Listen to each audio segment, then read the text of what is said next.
My name is Lily. I live with Emily, who I now consider like a real sister for certain reasons. My parents passed away in an accident right after I started high school. Since then, I've been living with my brother, Owen. To be honest, I've always hated Owen. Ever since we were kids, Owen would bully me. He'd pull my hair, mess it up, and even broke my cherished toys. He'd laugh at me when I cried.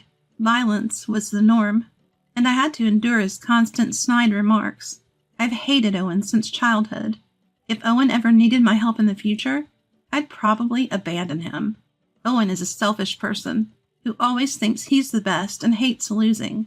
He's a terrible person who'd hurt others for his own benefit. After losing our parents, an uncle offered to take us in, but Owen refused. I was hesitant to leave our home and live with a relative I barely knew. We both thought we could manage on our own. Living alone was tough, but we managed. However, Owen and I stopped talking. He started going out at night and hanging out with rough people. I started to hate Owen even more. A few years after Owen graduated college and started working, he suddenly brought home a girlfriend. Her name is Emily, and she's incredibly beautiful and elegant. I wonder where Owen met such a beautiful woman, and why she'd date someone as terrible as him. I didn't think they were a good match, but it's not my place to say. Emily said she'd be moving in with us. Isn't this a bit too sudden? Is Emily really okay with this? I had to ask. I'm fine with it, but are you sure you're okay, Emily?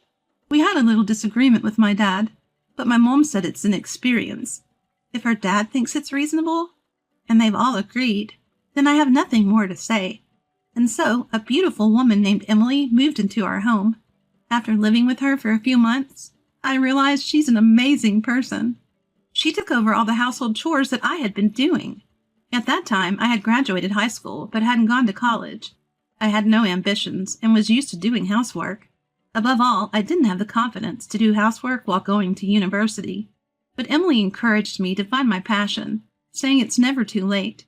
Ever since my parents passed away, my life had been a cycle of chores and school. I'd wake up, make breakfast, do laundry, go to school, and then come straight home to clean and make dinner. I didn't have time for friends or part-time jobs. I was living like a mom during what should have been an exciting time in high school. I didn't even have a boyfriend. Not that I was interested. Until Emily pointed it out, I hadn't realized I had no hobbies or passions. Looking back at my high school life, I felt a bit lonely. I remembered talking with friends in middle school about wanting to get part-time jobs and boyfriends in high school. I decided to reconsider my future. I thought I'd start with a part-time job, but I didn't want to leave all the housework to Emily, so I helped her whenever I could. One day it hit me. Is Emily actually amazing? I was pretty confident in my cooking skills since I've been doing it ever since we lost our parents. I also often looked at books. I initially thought Emily, with her elegant demeanor, wouldn't have much experience with housework. I was wrong. Emily was perfect at cleaning, laundry, and especially cooking. Her cooking was so good, she could be a pro. And it made me wonder again, why is she with Owen, who has such a terrible personality? I started to admire Emily. I thought of her as a real sister. She said she felt the same way about me. We even started going out for meals and hanging out. But Owen didn't seem to like that Emily and I were getting along so well. And so, years later, Owen found himself at the center of a major incident. One day, after several years had passed, I got a call. By this time, I had already moved out and was living on my own. The call was from Owen. For some reason, he was furious and yelled over the phone, "What are you doing on the day of the ceremony? You better not miss it." I responded, "What ceremony? I haven't received an invitation." Owen sounded puzzled and said, "Huh?" But I decided to tell him the truth. Why Owen thought he could get married after doing what he did was beyond me. Let's rewind to the time when Emily started living with us. After Emily moved in, the bullying had mostly stopped, but there was a day when Owen became physically violent toward me. It started because Owen was angry at Emily. Owen would take a lunchbox to work that Emily prepared for him. But one day, Emily overslept and couldn't make his lunch. Owen was furious about it. To me, it seemed like a minor issue, When Owen got home that day, I talked to him about the morning incident. Why get so mad over a missed lunch? Nobody's perfect. People oversleep sometimes, you know. I didn't mean anything deep by it. But Owen didn't like what I said and suddenly became enraged. A woman who's going to be my wife should be perfect at everything. It's your fault for being around and influencing her, he said. According to him, my presence was a bad influence on Emily. Of course, I argued back. I used to cry a lot as a kid, but now I speak my mind. We got into a heated argument, and suddenly, Owen shoved me. Then he started kicking me. Just then, Emily returned from shopping and intervened. She was angry at Owen, but Owen didn't calm down. And then I saw something unbelievable. Owen slapped Emily. He then left the house and disappeared. I was left stunned and couldn't move for a while. Emily was also frozen, holding her slapped cheek. Snapping back to reality, I approached Emily and asked, "Emily, are you okay?" She replied, "I'm fine," but tears were spilling from her eyes. She said sorry and retreated to her room. From that day on, Owen became increasingly aggressive toward Emily.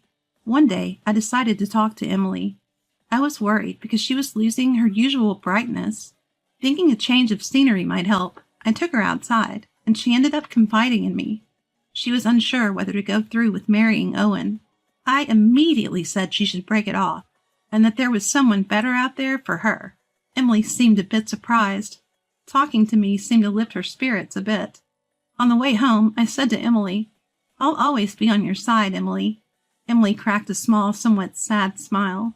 One day, I overheard Emily arguing with Owen, which was unusual for her. Curious, I asked what was going on. Turns out, Owen had gone ahead and set a wedding date without consulting her. No wonder Emily was upset. But what shocked me even more was this. Don't set a wedding date without even having a family meeting first. Apparently, Owen hadn't even met with Emily's parents yet. This was just beyond rude. And I was shocked he hadn't even taken the basic step. I immediately suggested that we go meet Emily's parents. Owen told me to mind my own business, but this was no time for that. Emily quickly explained the situation to her parents, and they both went to visit them. Her face looked both exhausted and tired, which worried me. That day, only Owen returned home. I had a hunch about what happened, and sent Emily a text. After a while, she replied, and we met up at a nearby cafe to discuss what had transpired. Long story short, her parents had objected to the marriage. I continued listening to the story, thinking that it must be so. I listened as she explained that Owen had set the wedding date without meeting them, and had been treating her poorly recently, so they couldn't allow their daughter to marry him. Yet Owen had already informed his workplace about the wedding date and even booked the venue, so he was in a tight spot now. I felt embarrassed for him. Emily's parents obviously didn't have a good impression of Owen. For the time being, Emily decided to stay at her parents' home to think things over. She said she wanted to think alone for a while. Owen objected, of course, but he was persuaded by her parents and returned home alone. I asked Emily if I could meet her parents. She was puzzled but agreed since I insisted. Later, I met with Emily's parents and apologized for Owen's rudeness.